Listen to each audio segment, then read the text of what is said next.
had planned on doing with you guys tonight is showing you real ACC data around pediatrics. I'm not going to drill down very deep into this because I don't want to get into any kind of HIPAA issues. So I'm going to stay at a very high level, which won't get down to any HIPAA levels. But to show you, following up on a presentation I hope you guys just had from Steve Poole that talks about what causes kids to do poorly and what would we do about them, and what differentiates children in Medicaid versus commercial, and start to look at the data and see the manifestation of what he described in the data that I'm about to show you. Does that sound consistent with where you guys are with the meeting so far? Yes. Okay, cool. So I'm using, this is the real ACC data. I've taken all the data and I've sorted by a couple of different criteria. I just sorted to include children under 1 and children 1 to 20. And then I sorted by program enrollment for those who are participating in RICOs 1 through 7. So again, I'm not going to drill in and look at any because this is everybody. This is all the kids, and there are 58,609 children enrolled as of the measurement period that you see here, which goes through June of 2012. So there's the measurement period. It's a 12-month period. And what you see here are the clinical risk groups, which is the categorical illness burden of people, aggregating all the things that are going on with them into a hierarchical model of illness burden, going from kids who are healthy all the way up to kids who have malignancies or catastrophic illness. And you can see the different size of the population in each one of these buckets here. We can sort by that. You can see most kids are falling into the healthy or single dominant or moderate chronic condition. Or you can sort by their illness burden weight, or you can sort by their contribution to total medical expenditure. And you can see now the sort starts to look very different. And this is where it becomes informative. And this should hopefully dovetail nicely with what Steve was talking with you about in terms of kids in Medicaid and what ails them and where you can find them and how you can identify them and what you might think about doing as an intervention with and for them. So I wanted to show you just in a little bit of time show and tell, and then more time for questions if we can accomplish that on the phone. Just to look at the different categories we have here in the top buckets in terms of things like inpatient admissions and where are those being driven in pediatrics. And so again, I'm looking at the total population of 56,000 in the ACC program. And as we sort by inpatient admissions, you see that the big drivers are deliveries. Remember, this is pediatrics up to and including 20 years of age. And so there are a lot of older teens, 20-year-olds who are having deliveries. We can sort that out by age if you want to get into that. And there are various deliveries with other significant illness, without the significant illness. But then inpatient admissions are being driven by kids with malignancies or with 3 or more conditions, catastrophic illnesses, and then 2 conditions. Same thing is true with when we start to look at outpatient visits. When you start to look at prescriptions, you can see this different categorization here. And this should probably be no surprise to you guys. That would be my expectation. We can start to look at this in another way as well. Sometimes it's helpful to see this in a bubble chart. So I'm going to show you a bubble chart. I'm hoping it's not me. Can you guys see these bubbles? Yes. Okay. On the y-axis is total medical expenditure for these kids in the ACC program. And on the x-axis is the per person per month expenditure. And as you see, there are some very small bubbles that are way out here.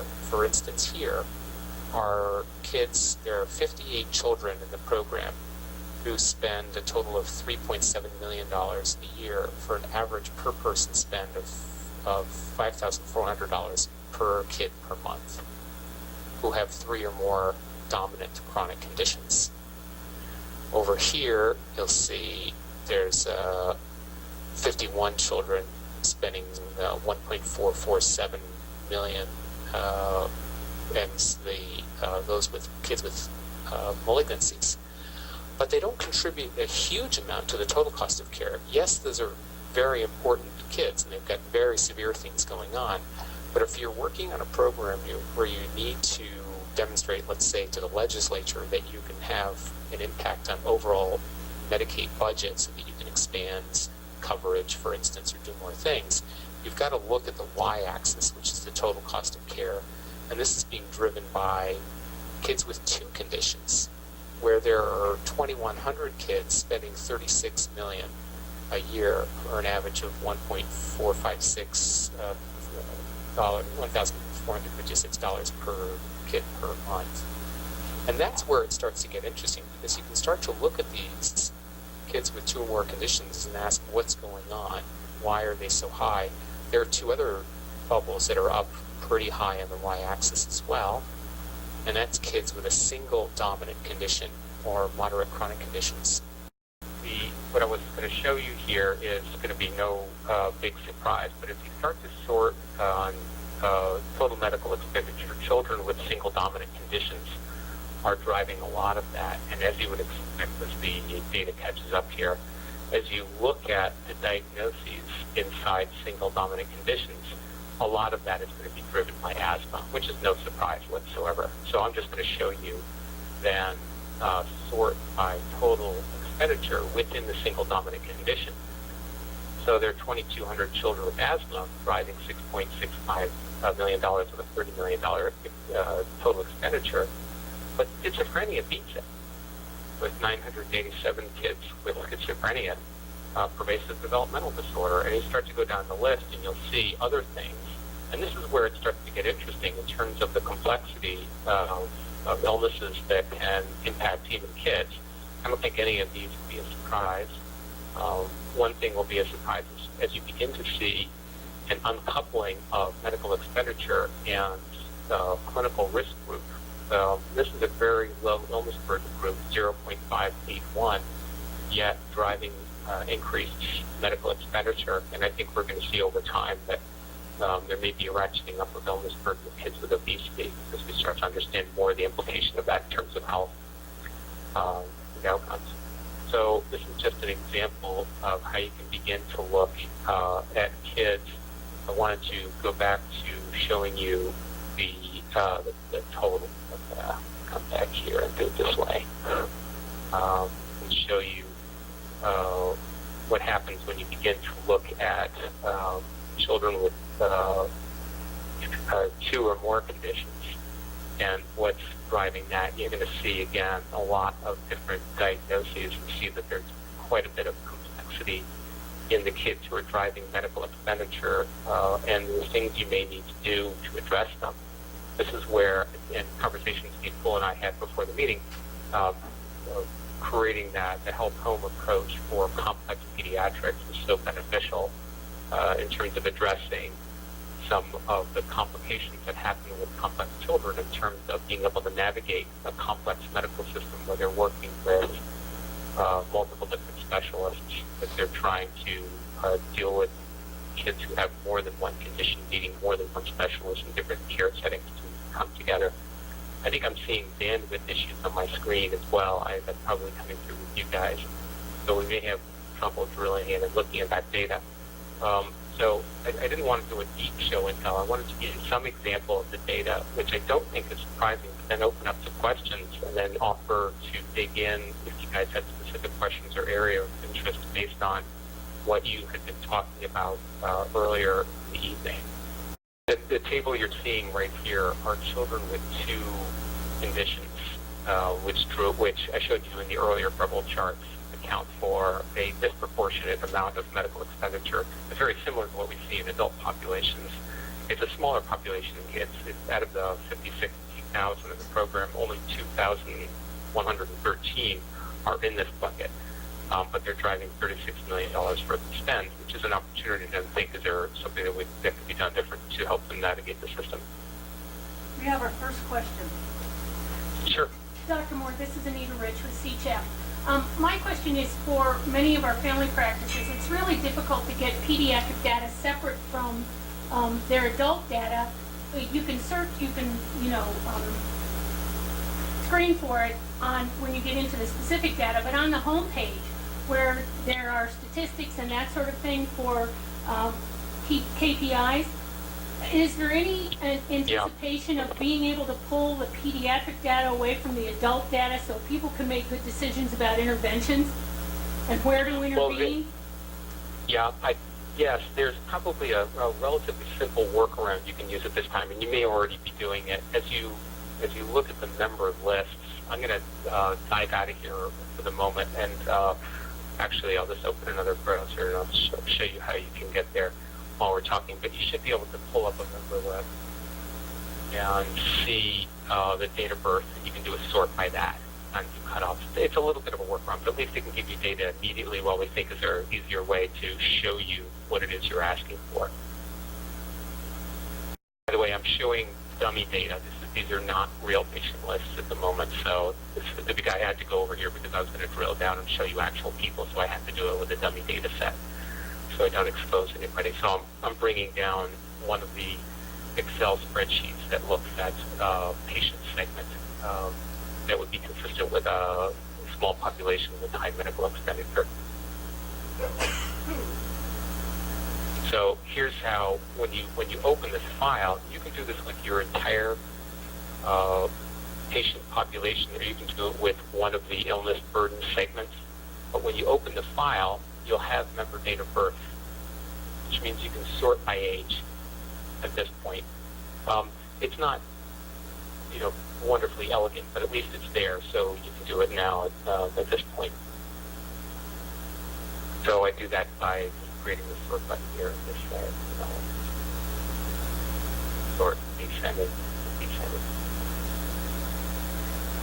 Has there been any thought to change the home page so that you would have pediatric data and adult data separate, so your KPIs would be different for each segment of your population?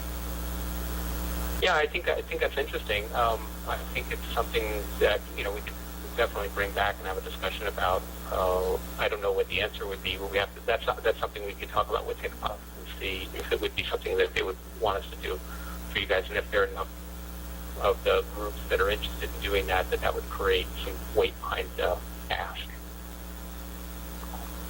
I think it would help providers in knowing where to put their effort to impact their KPI if they could see if it was in their adult population or their kid population in one page.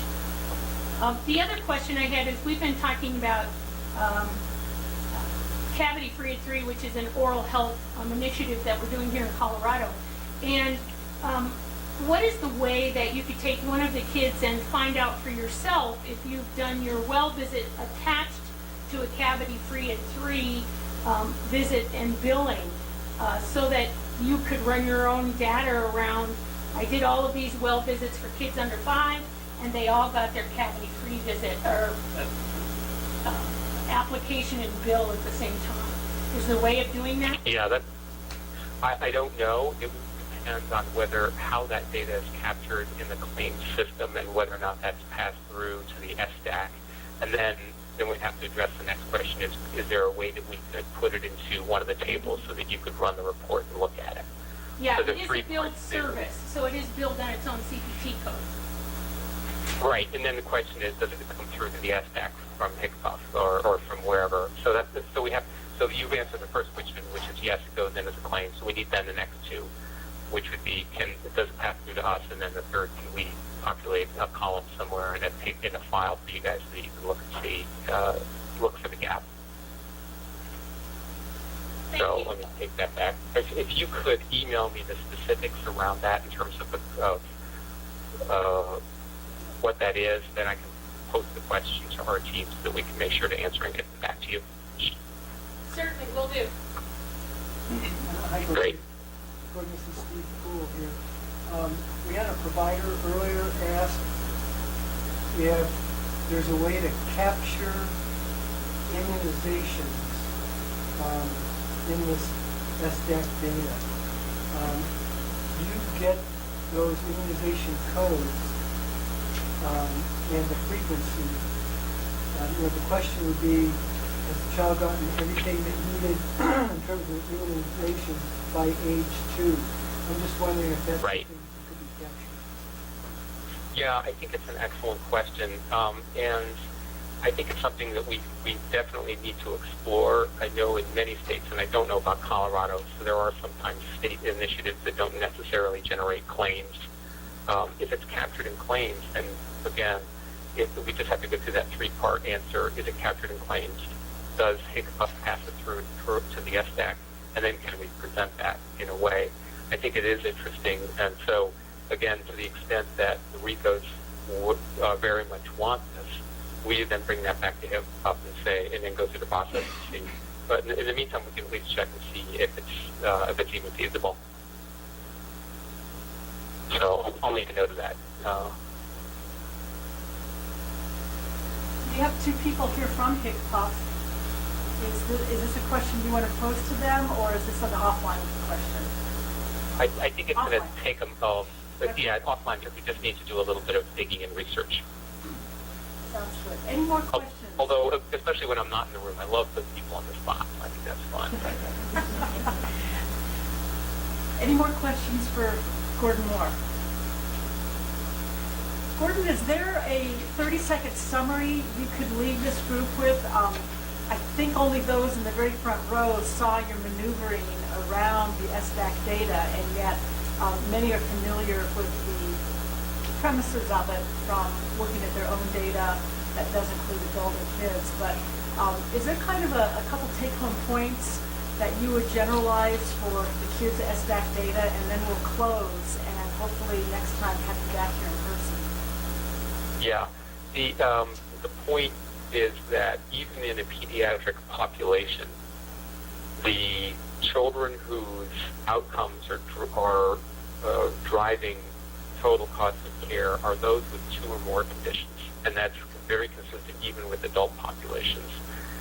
And so, therefore, strategies that you develop to address multi-morbid kids are going to be very similar in many ways to the kind of strategies you would build for adults. Obviously, they're very important differences, but some of those same strategies work across age groups, although you're obviously going to have different actors in terms of parents and other caregivers. But you can still identify kids. You can use the tools that are out right now to begin to do age sorting. I did hear the question, and so we're looking to see what could we do in the homepage to sort by young versus old, kids versus adults, and see. But a lot of the strategies, again, will be similar. With one big difference, obviously, asthma is a much bigger issue in kids, and there are a lot of deliveries in people under 20 driving cost. And so, to the extent you want to start getting into strategies around prenatal care, that's going to have a positive impact on total cost of care.